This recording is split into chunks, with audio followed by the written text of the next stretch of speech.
Upsite, la tour résidentielle la plus haute de Belgique, a été inaugurée ce lundi 2 juin. Alors Upsite, c'est une tour résidentielle d'abord, mais c'est surtout une tour qui s'intègre dans un projet mixte urbain, un projet bruxellois qui reprend donc une trentaine de milliers de mètres carrés de bureaux, des appartements loft le long du canal et une tour résidentielle de 251 appartements dans lequel il y a entre autres du service pour rendre la vie des habitants urbaine et confortable.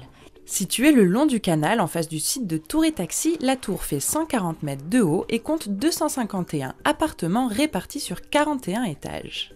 Elle propose différents services, conciergerie, cinéma privé, restaurants, centre de spa, mais surtout une vue imprenable sur Bruxelles. Ce bâtiment est le fruit d'une collaboration entre deux cabinets d'architectes, un belge et un français. Donc A2RC pour la Belgique et les ateliers Yves Lion pour la France, chacun dans leur spécialité, mais en tout cas en complémentarité pour pouvoir offrir aux Bruxellois, aux Français, aux expats et à tout qui voudrait vivre en hauteur une vie confortable avec une vraie réflexion aussi bien au niveau architectural, parce qu'on est à Bruxelles, on n'est pas à New York ou à Londres et donc il fallait vraiment avoir un projet qui puisse s'intégrer dans le paysage urbain, mais aussi au niveau de la manière dont on vit à l'intérieur, des circulations, etc. Parce que c'est pas tout d'avoir quelque chose d'architectural de dehors, il faut encore avoir envie et du plaisir à vivre dedans. Selon les concepteurs, la tour permet à ses habitants d'économiser 45% d'énergie par rapport à d'autres logements bruxellois standards grâce à une très bonne isolation thermique.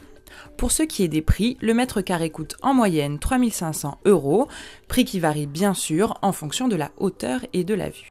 70% des appartements du complexe ont déjà été vendus. Le penthouse du 41e étage a notamment déjà trouvé un heureux acquéreur. Les propriétaires des appartements pourront emménager à partir du 1er juillet.